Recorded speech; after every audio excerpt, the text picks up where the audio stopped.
여러분, 이 정한 때, 이 타이밍을 성경은 정한 때라고 이야기를 해요. 한번 저를 따라하겠습니다. 정한 때. 더 크게 한번 따라하죠. 정한 때. 그러니까 우리가 살아가면서 이른 비를 경험하기도 하고, 때로는 우리를 오랫동안 기다리게 하시면서 인내하게 하시고, 또 그 인내 가운데 소망을 품게 하시고, 그리고 마침내 그 소망과 인내 열매를 거둬들였을 때에 우리의 삶 가운데 큰 기쁨과 만족감을 주시는 그 하나님의 늦은 비도 우리가 경험하지 않습니까? 이른 비이던 늦은 비이던 그 하나님의 때와 타이밍을 경험할 수 있는 성도야말로 정말 복이 있는 성도라는 사실을 믿으시기를 바랍니다. 자, 사도행전을 보면 그 영적인 비밀이 기록되어져 있어요. 어떻게 그 사도들이 하나님 크게 놀라운 일들을, 그 놀라운 권능을 이렇게 아웃풋하면서 살 수가 있었을까? 하나님의 나라를 어떻게 그들이 이 땅에 실제화시키며 살아갈 수 있었을까? 여러분, 사도행전을 보면 주님께서 약속하십니다. 성령께서 이제 너희에게 임하실 텐데 너희에게 성령이 임하시면 너희가 권능을 받게 될 것이고 예루살렘과 온 유대와 사마리아와 땅끝까지 이르러서 복음을 증거하고 전파하는 복음의 증인으로 너희들이 살아가게 될 것이다. 할렐루야. 자, 그런데 보세요. 성령이 언제 임했냐면 오순절날 마가의 다락방에서 임했다는 겁니다. 여러분, 오순절이 이 절기로 따지게 되면 이 77절이에요. 그리고 맥추절입니다. 이 77절 맥추절에는 우리가 첫 것을 하나님께 드리는 절기 아닙니까? 맞아요. 첫 것을 하나님께 드리잖아요. 그러니까 예수님께서 죽으시고 부활하시고 승천하신 이후부터 오순절이 지난, 즉 이 맥추절 그때, 77절 그때에 그 성령 하나님을 이 땅의 첫 열매로 하나님께서 부어주시고 보내주셨다는 거죠. 그리고 그 타이밍을 경험했던 이 제자들의 인생이 완전히 뒤바뀌게 되는 놀라운 역사가 일어나게 된다라는 겁니다. 특히 베드로의 삶이 굉장히 주목해 볼 만한데, 베드로가 복음을 전하게 되니까 하룻밤 사이에 3,000명이 회개하고 5,000명이 주님께로 돌아오는 놀라운 역사가 일어나게 된 줄로 믿습니다. 나면서부터 걷지 못하던 이 안진뱅이를 성전 미문에서 베드로가 만나게 돼요. 내가 만난 그 예수 그리스도를 그 걷지 못하는 자에게 나눠주게 되었더니 그가 일어나서 걷게 되는 놀라운 치료의 역사가 일어나게 된 줄로 믿으시기를 바랍니다. 그러니까 추상적으로만 생각했던, 하나님은 부담되고 너무나 멀리 계신 하나님이야 라고만 생각했던 그 하나님의 나라가 사도행전에서는 이 땅에 풀어지고 건설되기 시작한다라는 거예요. 어떻게 그런 일이 일어날 수 있었을까? 그들이 하나님의 타이밍을 붙잡았기 때문에. 믿으시면 큰 소리로 아멘 합시다. 여러분, 사도행전 10장을 봐도 마찬가지예요. 오늘 우리가 읽은 이 사도행전 10장 말씀은 고넬료의 이야기이거든요. 그 뒷부분을 우리가 읽은 것인데, 이 고넬료도 하나님의 타이밍을 붙잡았던 사람입니다. 여러분, 우리가 잘 알다시피 고넬료는 이방인이었어요. 그 당시의 복음은 유대인들만을 위한, 유대인들을 위한 패러다임이었습니다. 이방인들은 이 복음과 구원의 범주에도 들어오지 못했던, 이 바운더리가 높고 문턱이 높았던 것이 바로 그 당시 복음이었다는 거죠. 그런데 이 베드로가 가만히 보니까 고넬료 장군의 집에 임했던 이 성령의 임재 사건이 오순절날 마가의 다락방에 임했던 그 성령의 임재 사건과 너무나 똑같아 있는 거예요. 자, 우리 말씀 함께 한번 읽어볼게요. 한 목소리로 읽겠습니다. 시작. 베드로가 이 말을 할 때에 성령이 말씀 듣는 모든 사람에게 내려오시니 베드로와 함께 온 할례 받은 이방인들에게도 성령 부어 주심으로 말미암아 놀라니 이는 방언을 말하며 하나님 높임을 들음이로라. 이에 베드로가 이르되 이 사람들이 우리와 같이 성령을 받았으니 누가 능히 물로 세례 베풀음을 금하리요 하고. 자, 보세요. 44절 말씀을 보게 되면 보세요. 성령이 고넬료 장군의 집에 있는 모든 사람에게 내려왔다라고 성경은 저와 여러분들에게 증거하고 있습니다. 자, 그런데 성령을 받자, 오순절 마가의 다락방에서 일어났던 그 현상과 동일한 현상이 이방인들의 모임, 그 고넬료 장군의 집에 모였던 그 모든 가족들에게서 동일하게 일어났다 이 말이에요. 우리 유대인들에게 임한 성령과 이방인들에게 임한 성령은 같은 성령님이구나. 할렐루야. 여러분, 이 일을 기점으로 해서 이 고넬료 장군의 이 가정을 통하여서 이방 선교의 문이 열리게 되는 기가 막힌 역사가 일어나게 된 줄로 믿으시기를 바랍니다. 고넬료가 그 타이밍을 붙잡았다는 거예요. 놀랍지 않습니까? 우리는 여기서 질문할 수 있어야 돼요. 어떻게 고넬료는 왜 당신에게 찾아온 그 타이밍을 붙잡을 수 있었을까?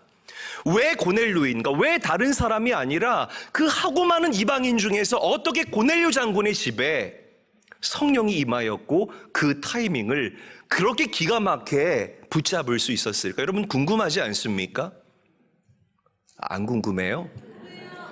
궁금하죠. 왜냐하면 여러분들의 삶 가운데도 이 타이밍을 붙잡는 놀라운 축복의 역사가 일어나야 되기 때문에, 그래야 열린 인생이 되고요, 되는 인생을 우리가 살아갈 수 있기 때문이라는 것입니다.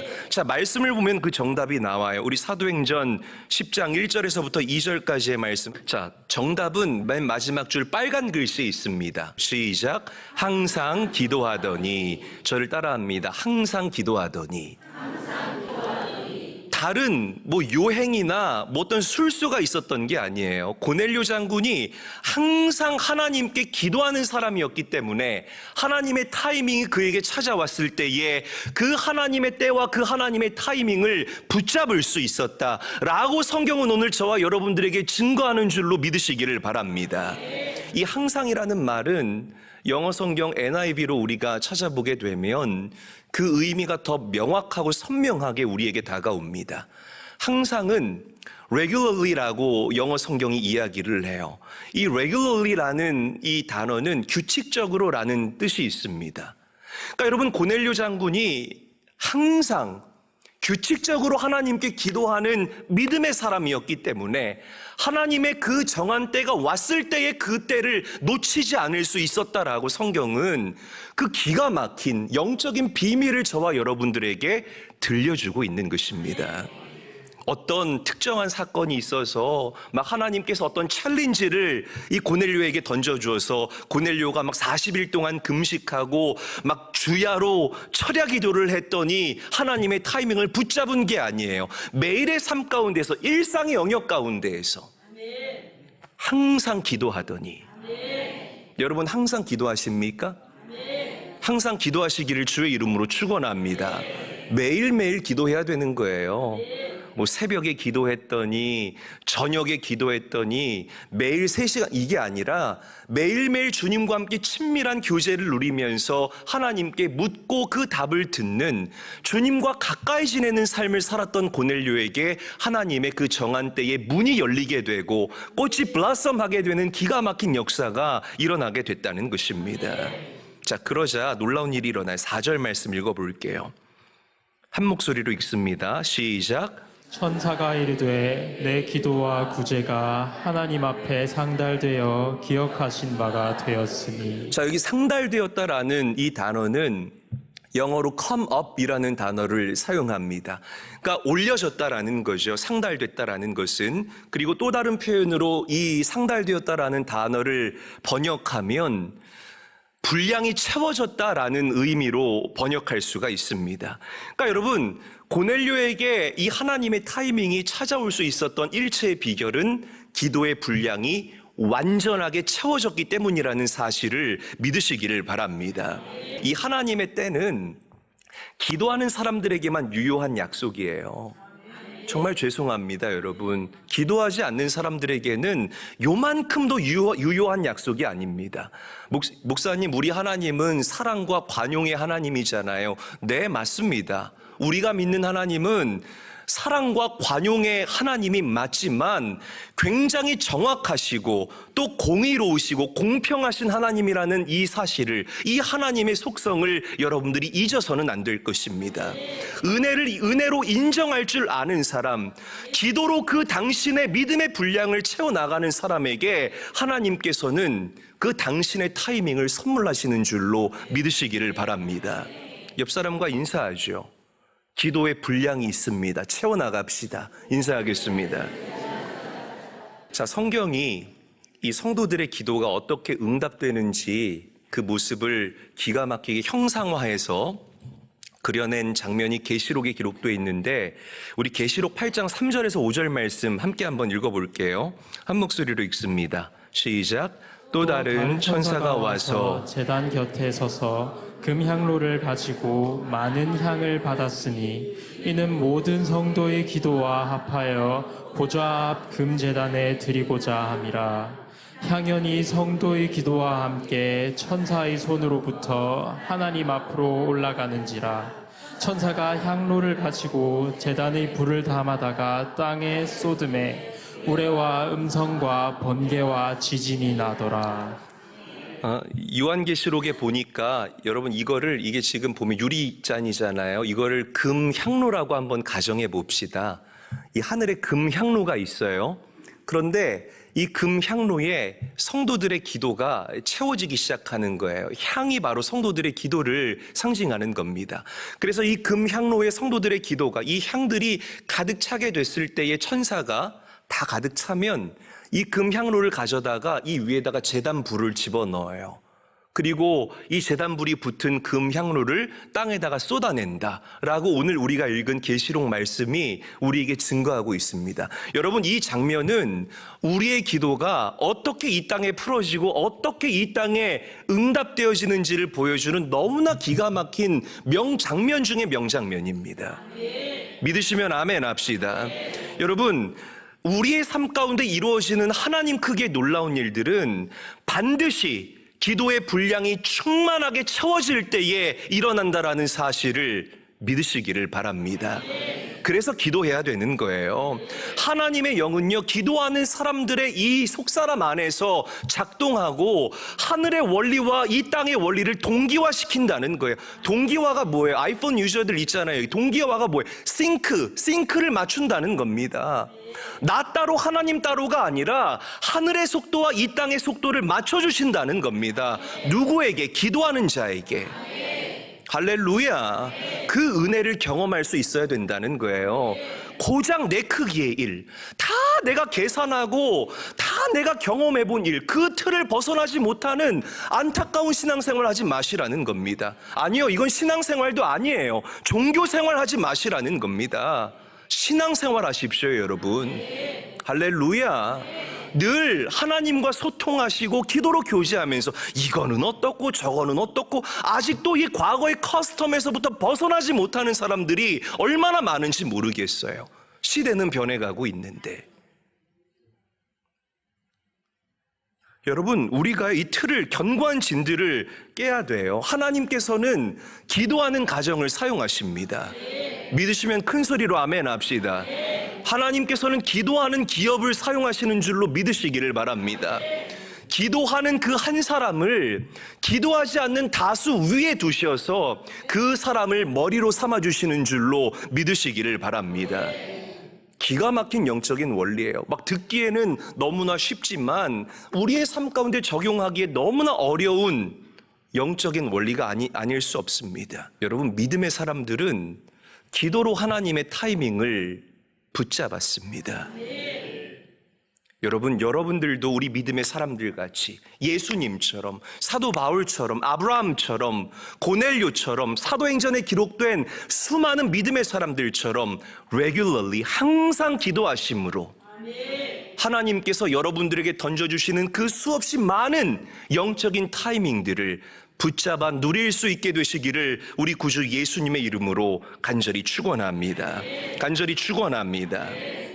여러분, 이 분량에 대한 이해가 우리에게 좀 명확해야 돼요. 분량. 이 작은 일에는 이 작은 분량만 필요합니다. 그래서 사실은 내 개인의 기도는 나 혼자 열심히 기도해도 이 분량이 채워지게 되면 보통은 하늘문이 열리면서 여러분들의 기도가 응답이 됩니다. 그런데 이렇게 좀 큰 프로젝트들 있잖아요. 뭐 기업에 관한 일들이나 아니면 이 교회가 뭐 예를 들어서 건축을 해야 된다고 해봅시다.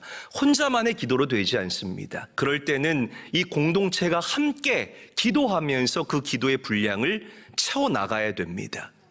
반드시 그렇습니다. 그러니까 여러분, 이 하나님의 역사는 제가 지난주에도 말씀드렸지만 충만한 상태에서 일어나요. 아멘.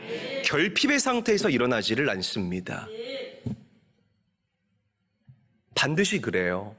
이 결핍의 상태에서 하나님의 일을 하는 사람들을 가만히 보니까요, 제 목회할 때도 마찬가지고 저희 아버지 목회할 때도 보니까 똑같습니다. 이건 진리기 때문에 변하지가 않습니다. 충만하지 않은 상태에서, 결핍의 상태에서 이 영적인 일에 접근하는 사람들은 교묘하게 자기를 드러냅니다. 반드시 그렇습니다. 하나님의 영광을 가로채려고 한다라는 거죠. 바라고 원하기는 이 교회가 말씀과 성령의 그 놀라운 이 밸런스가 아름답게 조화를 이루는 교회가 될 수 있기를 주의 이름으로 간절히 축원합니다. 에스겔서를 보게 되면 이 충만함, 이 분량에 대해서 지금 제가 계속 얘기를 하잖아요. 이 성전에, 이 제단에 하늘에서부터 부어지는 이 생수가 있어요. 저를 보세요. 생수가 있습니다. 생수가 있는데 이 생수가 처음에는 이 사람의 발목까지 차오르다가, 그 다음에 무릎까지 차오르다가, 그 다음에 허리춤까지 차오르다가, 그 다음에 이제는 이 사람이 감히 범접할 수 없을 정도로 이 생수가 부어지게 되니까 그때부터 흘러 넘치게 됩니다. 그때부터 뭐 하게 된다고요? 그래서 흘러 넘쳐서 이 하늘에서 부어주시는 생수가 바다를 타고 온 열방으로 뻗어져 나가는 모습을 에스겔서가 우리에게 그려내고 있어요. 그런데 이 제단으로부터 충만하게 넘쳐 흐르는 이 생수가 뻗어 흘러간 그곳마다 생명이 일어나게 되고 물고기가 살게 되는, 모든 치유와 회복의 역사가 일어나는 놀라운 역사가 일어나게 됨을 믿으시기를 바랍니다. 여러분, 이 충만함이 여러분들에게 있어야 됩니다. 내가 그런 충만함을 누릴 때에 나에게서 넘쳐 흘러가는 그 하나님의 생수가 나의 가정을 적시고 내 옆 사람을 적시고 온 열방을 적시는 놀라운 역사가 우리에게 넘치도록 일어날 수 있어야 할 줄로 믿습니다. 만족이라는 이 단어는 한자로 보면 이 찰만자에다가 발족자를 씁니다. 그러니까 이 세상이 이야기하는 만족은 내 발목까지만 차올라도 이걸 만족이라고 세상은 이야기를 하는 거죠. 그런데 성경이 우리에게 이야기하는 만족은 발목까지 차오르는 상태가 아니에요. 넘쳐 흐르는 상태, 충만한 상태가 바로 성경이 저와 여러분들에게 이야기하는 만족의 상태라는 사실을 믿으시기를 바랍니다. 사도행전 보세요.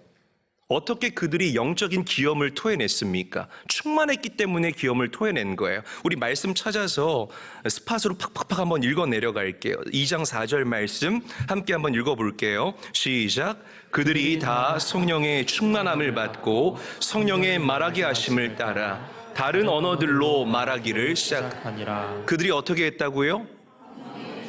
그렇죠. 성령의 충만함을 받고 이제부터 성령의 시즌이 시작된 거예요. 자, 그러면서 4장 31절 말씀 함께 한번 읽어보겠습니다. 시작. 일기를 다음에 모인 곳이 진동하더니 우리가 다 성령이 충만하여 담대히 하나님의 말씀을 전하니라. 자, 담대히 하나님의 말씀을 전하기 전에 그들에게 무엇이 일어났습니까? 성령의 충만함이 일어난 줄로 믿으시기를 바랍니다. 자, 6장 8절 말씀, 우리 평신도들을 향한 말씀이죠. 한 목소리로 읽습니다. 시작. 스데반이 은혜와 권능이 충만하여 큰 기사와 표적을 민간에 행하니. 스데반 집사님이잖아요. 평신도 아닙니까? 스데반도 은혜와 하나님의 권능이 충만해지니까 어떻게 됐다고요? 큰 기사와 표적을 많은 사람에게 행했다라고 성경은 명확하게 저와 여러분들에게 증거하고 있습니다. 아멘. 자, 사도행전 13장 52절 말씀 함께 한번 읽어보겠습니다. 시작. 제자들은 기쁨과 성령이 충만함이라. 여러분, 여러분들이 하나님의 제자가 맞다면 우리에게는 기쁨과 성령이 충만해야 할 줄로 믿으시기를 바랍니다. 충만한 상태를 유지하는 것, 이것이 우리 성도들의 본질이에요. 이것이 여러분들의 믿음 생활이 되시기를 주의 이름으로 간절히 축원합니다. 이 물이 청결하게, 일주일이 지나도 청결하게 유지되려면 어떻게 해야 될까요? 일부 예배 때는 냉장고에 넣으면 된대야. 제가 너무 당황했는데 그게 아니고요. 계속해서 물이 부어지면 그렇죠. 깨끗해지고 청결함을 유지할 수 있겠죠. 여러분 마찬가지예요. 우리의 속사람이 해를 거듭할수록 청결해질 수 있는 비결, 그리고 여러분들의 속사람이 해를 거듭할수록 건강해질 수 있는 비결은 위로부터 부어주시는 그 성령 하나님을 우리가 공급받아야만 여러분들이 건강해지고 청결한 속사람을 유지하면서 그렇게 신앙생활하고 주님과 동행하는 아름다운 인생을 누릴 수 있게 될 줄로 믿으시기를 바랍니다. 여러분 기도하면서 계속해서 그 기도가 충만해질 때까지, 그리고 하나님께서 부어주시는 그 기름 부으심이 차고 흘러 넘칠 때까지 regularly 항상 기도할 수 있는 제일교회 모든 성도님들이 될 수 있기를 주의 이름으로 간절히 축원합니다. 말씀을 좀 정리하기를 원합니다. 시편 23편을 보게 되면 다윗이 이 사망의 음침한 골짜기를 지나가잖아요. 여러분 우리도 이 가나안의 시즌, 새로운 10년을 맞이하기 전까지는 사망의 음침한 골짜기를 지나야만 했습니다. 아니 어쩌면 지금 이 자리에 사망의 음침한 골짜기를 필연적으로 지나고 있는 그런 성도님들도 있을 것입니다. 여러분 이 사망의 음침한 골짜기를 지날 때 우리가 먼저 해야 될 것은 그 시간을 받아들이는 거예요. 아멘. 시간을 받아들이는 게 중요합니다. 여러분들에게 고난이 찾아왔을 때에 그 고난을 밀어내는 게 능사가 아니에요. 고난을 받아들이면서 그 다음 처방을 주실 하나님을 기대하는 것이 훨씬 더 빠른 길이라는 사실을 믿으시기를 바랍니다. 보세요. 다윗이 그랬잖아요. 그래, 내가 사망의 음침한 골짜기를 지나가지. 그 현실을 받아들이니까 다윗에게 새로운 깨달음이 찾아오는 거예요. 역시 내가 사망의 음침한 골짜기를 지날 때라도 나를 든든하게 세워줄 수 있는 것은 주의 지팡이와 막대기뿐이구나. 할렐루야. 여러분 이 은혜를 여러분들이 경험할 수 있게 되시기를 주의 이름으로 축복합니다. 그래서 주의 지팡이와 막대기랑 같이 그 컴컴한 사망의 음침한 골짜기를 막 지나가는 거예요. 그런데 그 끝자락에서 기가 막힌 반전이 기다리고 있습니다. 원수의 목전에서 나에게 뭘 차려주세요? 상을 차려주시는 하나님. 와, 기가 막히죠 여러분. 사망의 음침한 골짜기를 받아들이면서 역시 나와 함께 하시는 주의 지팡이와 막대기가 정답이다 막 꾸역꾸역 그렇게 기도하면서 분량을 채워가면서 사망의 음침한 골짜기를 통과하자 하나님께서 차려주시는 그 상, 그리고 하나님께서 나에게 발라주시는 새로운 차원의 그 기름 부으심과 권위가 다윗을 기다리고 있더라. 여러분 이 블라썸의 해 아무나 경험할 수 있는 해가 아닙니다. 여러분 보세요. 다윗도 13년 동안 엔게디 광야, 바란 광야, 신 광야, 아둘람 동굴 여러 광야들을 막 유랑할 때에 그 고난의 시간이 있었을 때 새로운 차원의 권위, 통일 이스라엘의 왕이라는 권위를 하나님께서 부어주셨잖아요. 다니엘 보세요. 사자굴이라는 그 고난을 통과하니까 오히려 그들을 모함했던 이들이 사자굴에 던져지게 되고 다니엘이 더 빛나게 되는 새로운 차원의 권위를 부여받았고, 요셉이 감옥에 갇혔을 때에 얼마나 사망의 음침한 골짜기 같았겠습니까? 그런데 그 고난을 통과하니까 애굽의 총리가 되는 새로운 차원의 기름 부으심이 요셉에게 임했던 것처럼 여러분 고난이 영원하지 않습니다.